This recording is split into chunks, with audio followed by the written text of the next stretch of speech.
Hey everyone, welcome back. In this video, we're going to check out how to download Adobe Photoshop for free on your PC or Mac. If you're new here, hit that subscribe button for more helpful tutorials. I'll show you the steps one by one and I'll keep it simple. Let's get started. Step 1. Click the link in the description below. It will take you to Adobe's official website. Step 2. Choose your country from the drop-down menu. Then click on Start Free Trial. Step 3. You'll see 3 plan options: individual, business, and students and teachers. If you're using it on a single device, go with the individual plan. This gives you a 14-day free trial of Photoshop and also a 30-day free trial of Adobe Stock. Click Continue to move on. Step 4. Enter your email address, then click Continue. Fill in your name and payment details. Don't worry, Adobe won't charge you until the trial ends.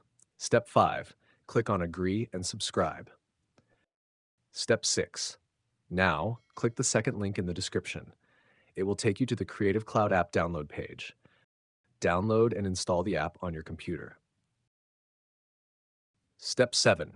Open Creative Cloud and log in with the same email you used earlier. Go to the Apps section. Look for Photoshop and click Install. And that's it. Now you have Photoshop installed and ready to use for free during your trial. Thanks for watching, and don't forget to subscribe for more easy tech tutorials. Have a great day.